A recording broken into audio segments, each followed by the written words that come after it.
Voici le TT175 de chez Turbotech, un enregistreur de tension et de courant.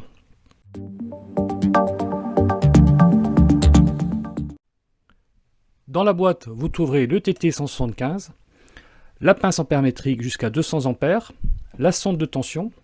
L'alimentation se fait soit par pile, soit par tension 220 avec adaptateur fourni. Deux pinces croco, deux pointes de touche et le cordon micro USB. Forcément, vous aurez le logiciel et la notice en français. Eh bien, bonjour à tous et bienvenue sur la chaîne Turbotronic. Je vais vous montrer donc aujourd'hui comment on utilise le TT175. Tout d'abord, trois petites choses à prendre en compte. Cet appareil-là n'a qu'une seule voix, c'est-à-dire que vous allez pouvoir enregistrer soit une tension, soit une intensité, et non pas les deux en même temps. D'accord ? Ensuite, cet appareil-là, dès que vous allez l'ouvrir et le mettre en route, il n'est pas prêt à enregistrer. Il faut automatiquement passer par le logiciel de programmation. Au niveau des boutons, vous avez donc le bouton marche-arrêt pour allumer ou éteindre le produit. Start and Stop va enclencher l'enregistrement et l'arrêter, avec des appuis plus ou moins longs. Max et Mini va vous donner donc la valeur maxi et mini de ce que vous allez enregistrer, soit en intensité, soit en tension. Et Peak va vous donner donc le pic, la tension ou l'intensité la plus haute que vous allez enregistrer. Donc ça sera en visu direct sur votre écran. Sur le côté gauche, vous allez pouvoir l'alimenter sur le 220 directement. Sur le côté droit, c'est la prise USB donc pour le connecter à votre ordinateur. Et ici, vous avez la trappe pour les piles. Vous avez aussi la possibilité donc de tenir votre TT175 directement sur une porte d'armoire, puisque ceux-ci sont des aimants. Après avoir installé votre logiciel sur votre PC, il est important donc de connecter l'appareil et de le mettre à l'heure. Donc appuyez sur Instrument et Correct Time, cliquez sur OK. Ensuite, il va falloir le programmer. Pour cela, allez sur Instrument, cliquez sur Data Logger Setup. Et là, vous avez donc trois possibilités d'enregistrement. Le normal, Peak, qui va vous permettre donc d'enregistrer les sous-tensions et les surtensions, ou sur intensité et sous-intensité. Et CAP, qui va lui enregistrer en fait toutes les perturbations de votre réseau.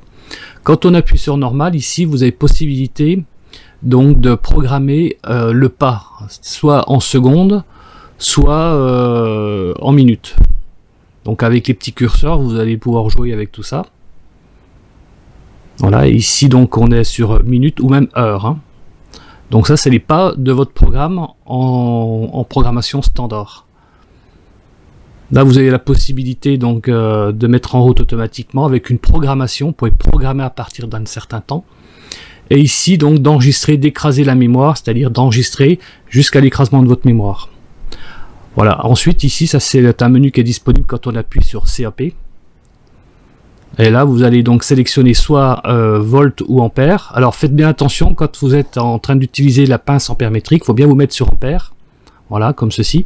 Et sinon, quand vous êtes en son de tension sur la levée de volt. Voilà. Donc faites bien attention à ça. Et après vous allez régler donc le seuil.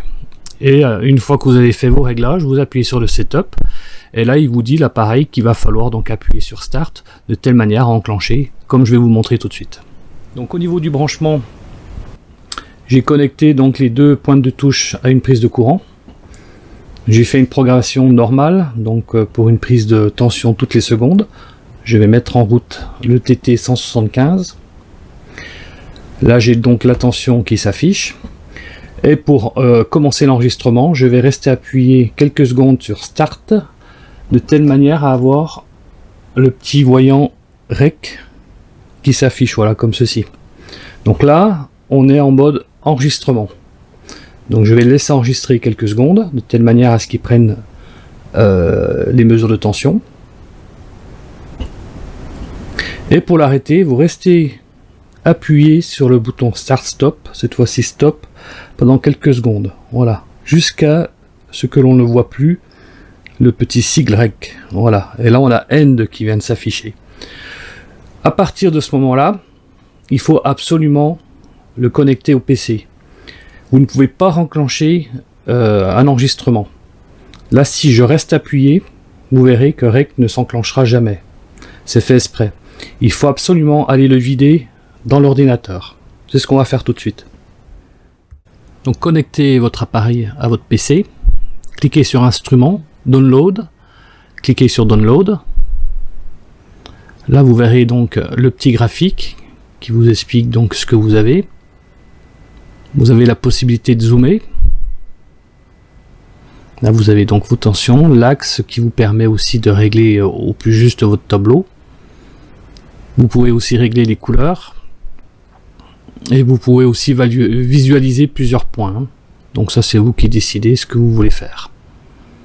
Vous avez aussi la possibilité de travailler sur des colonnes.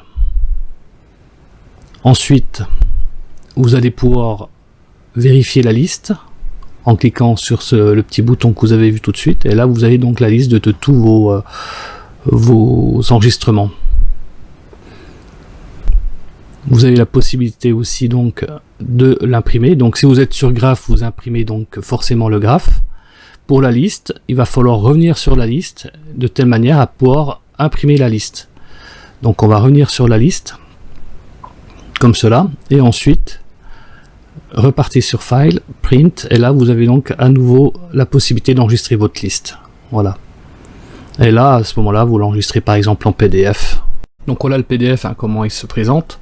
Vous avez donc, on vous indique quel enregistrement vous avez fait, les dates, bien sûr le nombre d'enregistrements. Vous avez ici aussi donc le pas que vous avez utilisé, donc à l'occurrence 1 seconde, et la liste de tous les enregistrements avec la date et l'heure, et les fluctuations donc de tension que l'on peut voir. Voilà, tout simplement. Pour la pince à courant 8, c'est exactement pareil qu'avec la sonde de tension. Faites juste attention lors de la programmation de bien aller sur le petit programme CAP dans un premier temps. Là je vous l'indique ici sur la petite vidéo ici, bien régler sur A dans un premier temps, donc A comme ampère, et donc de valider. Voilà, sinon j'ai remarqué que la pince n'était pas forcément détectée. Et vous le verrez aussi quand la pince est connectée, normalement vous avez un petit A qui s'affiche ici. Voilà, et bien écoutez, j'espère que la vidéo vous a plu et à très bientôt.